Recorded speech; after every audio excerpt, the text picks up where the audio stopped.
Madam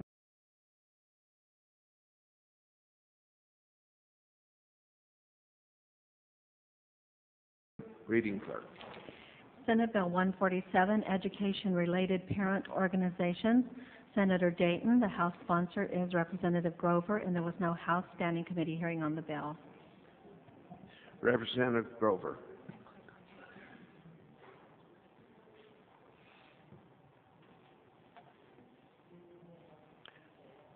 Thank you, Mr. Speaker Pro Tem. I'd like to move amendment number 1 in my name. We have that. Would you like to speak to it? Yeah, it clears up a grammatical error in the bill. It's a very simple amendment. Further discussion? To the motion to amend. Further discussion? Seeing none, we'll come back to the sponsor. Maker. I'll wait. Wait.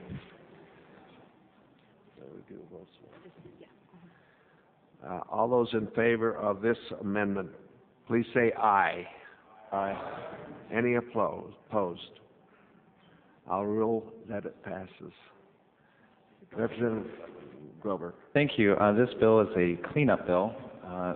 Currently in code, we have private associations that are named, and we cannot name them in code. And so this takes PTA out of certain code and just replaces it. Thank you, Representative. Any discussion to this bill? Seeing none. Oh, Representative Powell. Thank you, Mr. Speaker Pro Tem. Will the sponsor yield to a question? Sure. Sponsor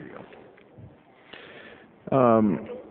Mr. Speaker Pro Tem, I'm wondering about a particular advisory committee that is referenced on line 129, and I wonder if the sponsor could describe a little bit about the purpose of this committee, the Investment Advisory Committee, the makeup of the committee, and how this bill will change the makeup of the committee.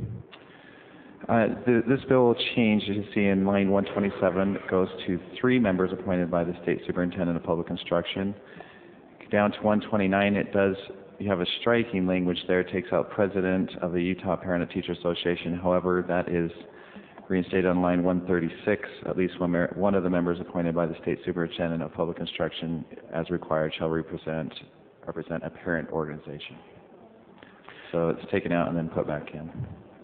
If I may follow up, Mr. Speaker Pro Tem, I'm concerned about the difference in the language there. Currently, line 129 says it is supposed to be on this advisory committee one member appointed by the president of the Utah Parent Teachers Association, but the new language that substitutes for that says that the state superintendent would appoint a member to represent a parent organization. Currently, do you know when the PTA appoints this person right now, do they appoint someone to represent the PTA, or do they appoint someone to represent the interests of the Investment Advisory Committee? Yes. Okay, well, that's probably a good answer. I appreciate that. Currently, do you know who has been serving as that particular representative from the Utah PTA? No, I do not. Representatives, what concerns me is right now in statute, it's fairly neutral. It says that this is a person appointed by the Utah PTA, but from information that I've received, this person is not a PTA member, this person is not a PTA board member, this person is someone that has expertise in this particular area. Possibly unintentionally, what we're doing in this bill is changing so that this person has to represent the interests of the parent organization, and I don't think that's what this Investment Advisory Committee is for. There's not supposed to be somebody on there that represents parent organizations. There's supposed to be somebody on there that understands investments and what the Investment Advisory Committee does. And like I say, I just don't think that is a good language change in this bill, and I think that it needs to be fixed before we pass it. Thanks.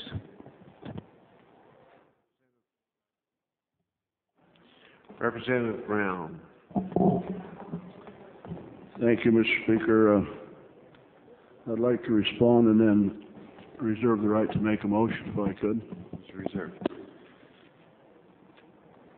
I have the same concerns as the good representative from Wasatch County, and I do have an indication here. He asked the question, who is the current appointed representative by the parent-teacher organization to this advisory board? I have that. The PTA does not appoint people who are part of the PTA organization. The current appointed member that the PTA is on the board is a man by the name of Kimo Esplin. He's the Executive Vice President and Chief Financial Officer for the Huntsman Corporation. His job is to represent the school children of the state on this advisory committee. Now, I have some serious concern about changing this. I know that one of the contentions is that by identifying a private organization in a state statute, it creates conflict. I disagree with that, and I'll give you some examples. We have now a number of committees. For example, we have an Agriculture Advisory Board. It has on it the Cattlemen's Association, the Dairymen's Association. We have a Health Advisory Committee. It has a member from the Dental Association. We have the Healthcare Association on committees. We have the Utah Amusement Association on committees. There's just any 2 pages of committees here that have representation on them from essentially private sources. My problem with this is that I believe by changing the committee and changing who appoints the committee, we really seriously affect the ability of that committee to function in the real interest of investing the children's money. So with that, I'd like to try on a motion to amend it. It's a simple amendment. All we do is, in the bill, delete the language between line 121 and 170. What that does is remove the part of the bill that deals with the appointment of the board members and the structure of the board. Thank you, Representative Brown. We have the amendment, the verbal amendment to delete lines 121 through 170. That's correct. Further discussion on the motion? Let the sponsor yield, if you will. Yeah, sponsor, would you like to speak to that? Sure. If I make sure I want to understand this correctly, by so doing, we're completely eliminating the Investment Advisory Committee? I don't know if I can ask the question. Are we doing what? By eliminating lines 121 through 170, are we in essence eliminating the Investment Advisory Committee? No, when you delete something out of a bill, you just take it out of the bill, but it remains in law. If you want to take it out of law, you have to repeal it. So what I'm essentially doing, this amendment, is taking this advisory committee out of your bill, so it's no longer a part of the bill. Okay. Of course, I would resist that amendment, as that would not. We've got Utah PTA in statute, and the premise of this is that it's not part of our Constitution to have organizations that are not created by the state within the state statute.